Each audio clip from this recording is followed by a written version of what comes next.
एक ऐसी जगह है जहां आज इंसान हर आलीशान संभावनाओं को अपनी सोच और पैसे से हासिल कर सकता है। या यूं कहें कि आज के समय में दुबई इस दुनिया का नया लग्जरी कैपिटल बन चुका है। इसी शौक की जिंदगी में और इजाफा करने के लिए दुबई के माई बाप मोहम्मद बिन सुल्तान को लगा कि उन्हें दुबई को और खास बनाने के लिए यहाँ के समुद्र पर एक मैन मेड आइलैंड बना देना चाहिए।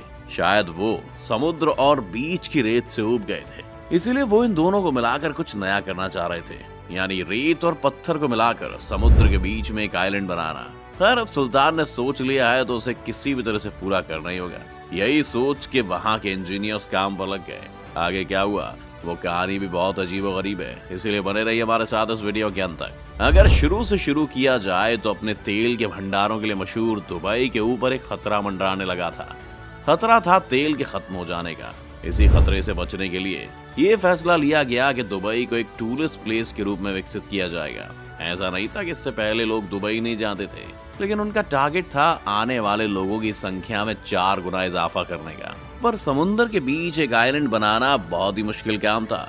ऊपर से सुल्तान ने ये भी शर्त रख दी थी कि वो ये काम सिर्फ 5 साल में करके दिखाएंगे, वरना जान से जाएंगे। लेकिन ऐसा नहीं था कि सुल्तान ने सिर्फ कह ही दिया था। इस आइलैंड को बनाने के लिए भले ही दुनिया भर के बेस्ट इंजीनियर्स हायर किए गए, लेकिन इसका डिजाइन बनाने का जिम्मा सुल्तान ने अपने सर पर उठाया। उन्होंने खुद एक डिजाइन तैयार किया। डिजाइन पाम ट्री की शेप का था। इस डिजाइन की खासियत ये थी कि इससे दुबई की कोस्ट लाइन में 56 किलोमीटर तक का इजाफा हुआ और इतनी जगह बन गई कि प्लान के मुताबिक आने वाले टूरिस्ट के रहने और मौज मस्ती के लिए बढ़िया इंतजाम किया जा सके। लेकिन इसे बनाने के दौरान समुद्र के किनारे उठती 2 मीटर ऊंची लहरें और साथ ही ग्लोबल वार्मिंग के चलते समुद्र तल का बढ़ता स्तर, जो कि एक कांटे की तरह दुबई को चुभने वाला था, इसके लिए अरेबियन गल्फ के उस एरिया को चुना गया जो कि सिर्फ 30 मीटर गहरा था। और साथ ही यहाँ पर लहरें उतनी खतरनाक नहीं थी। पर एक खतरा अब भी बाकी था, शैलेम स्टॉर्म्स। ये स्टॉर्म्स सर्दियों के दिनों में दुबई में देखे जाते थे और ये चाहते तो पूरे के पूरे आइलैंड को अपने साथ पानी में डुबा ले जा सकते थे। लेकिन ये फिर बहुत सोच समझ के पत्थरों को कुछ इस तरह से बिछाया गया कि लहरें भी उन्हें भेद ना पाएं। अगस्त 2001 में इसी सिस्टम पर काम शुरू हो गया। ये सबसे पहला और जरूरी फेज था। इस फेज के कंप्लीट होने से पहले कोई भी टीम अपना काम शुरू नहीं कर सकती थी और अंदेशा ये था कि इसी काम में कम से कम 2 साल लग जाएंगे। यानी बहुत ही तनावपूर्ण स्थिति में टीम ने काम शुरू किया और लंबी लंबी शिफ्ट्स में लग गए कुदरत से भिड़ने। काम अपनी रफ्तार से चल ही रहा था कि तभी कुछ ऐसा हुआ जिसकी वजह से ये सपना शायद अब टूटता से नजर आने लगा था। ये कोई प्राकृतिक आपदा नहीं थी, बल्कि एक इंसान द्वारा बनाई गई थी। वो इंसान जो अपने वक्त में सबसे बदनाम था, उसका नाम था उसामा बिन लादेन। सितंबर 2001 के वर्ल्ड ट्रेड सेंटर पर हुए हमले ने दुनिया भर में जैसे मिडिल ईस्ट की छवि को तहस नहस कर दिया और सैलानी यहाँ आने से कतराने लगे। अगले कुछ महीनों तक मिडिल ईस्टर्न देशों में कोई टूरिस्ट नहीं आया। सिर्फ टूरिस्ट ही नहीं, अलग अलग देशों से आए इंजीनियर्स ने भी सुरक्षा कारणों से दुबई छोड़ने का फैसला किया, जिस वजह से ना चाहते हुए भी ये काम रोकना पड़ा। खैर, अगले साल तक स्थिति सुधरी। ब्रेक वाटर टेक्निक से पत्थर डालने का पहला फेज खत्म हो चुका था और अब बाकी टीम्स भी इन पर काम करना शुरू कर सकती थी। ब्रेक वाटर का काम कुछ हद तक होने के बाद इसमें सैंड डालना शुरू किया गया। यूं तो दुबई वैसे एक रेगिस्तान ही है, पर यहाँ की मिट्टी इन आइलैंड्स को बनाने के लिए बिल्कुल भी अनुकूल नहीं थी। दुबई की रेत बेहद ही बारीक थी जो पानी में घुल जाती, जिससे आइलैंड का बनना बेहद ही मुश्किल था। और साथ ही जो सैंड यहाँ लाकर इस्तेमाल की जानी थी वो इतनी ज्यादा थी जिसमें दुनिया के कई बड़े शहर बसाए जा सकते थे। उस तरह की सैंड खोजी गई जो वाटर रेजिस्टेंट हो और समुद्र की मार सह सके। और इंजीनियर्स ने सीधा समुद्र के नीचे से ही सैंड निकालने का फैसला किया और बहुत ज्यादा मात्रा में समुद्र के नीचे से मिट्टी निकलकर पाम आइलैंड्स के इस काम में लगाई गई।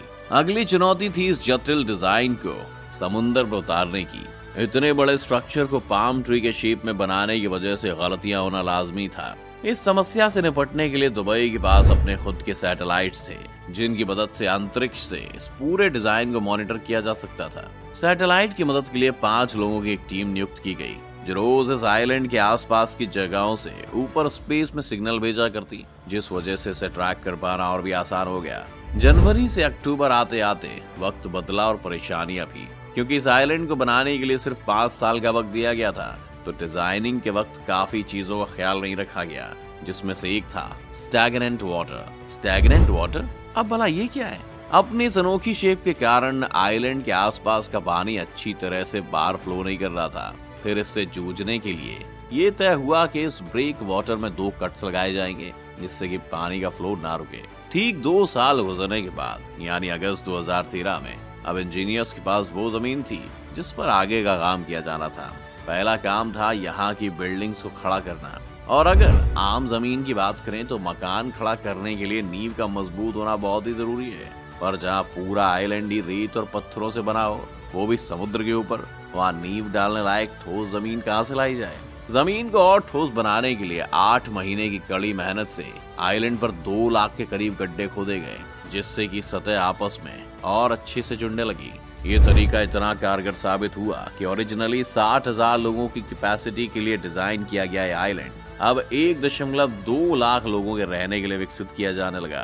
साथ ही हर वक्त खबरों में बने रहने की वजह से दुनिया भर की दिलचस्पी इस आइलैंड पर इतनी ज्यादा बढ़ गई थी कि सभी ने अनुमान लगा लिया था कि ये प्रोजेक्ट बहुत हिट होने वाला है, जिससे शायद किसी और मार्केटिंग की जरूरत भी अब ना पड़े।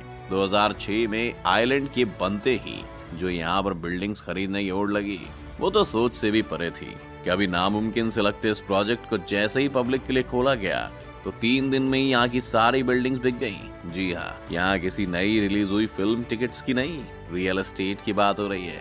हालांकि दुबई ने इस कमाल के करिश्मे को खड़ा कर एक मिसाल कायम कर दी, पर इस आइलैंड के कुछ ऐसे पहलू भी हैं जो चौंकाने वाले हैं, जैसे इसकी लोकेशन। एनवायरमेंटल साइंटिस्ट की माने तो आइलैंड एक बिल्कुल ही खतरनाक जोन में बनाया गया है, जहाँ भूकंप का खतरा लगातार बना रहता है। सिर्फ रेत और पत्थर की बुनियाद होने की वजह से कभी भी भूकंप आने से एक ही झटके में इतने सालों की मेहनत पानी हो सकती है।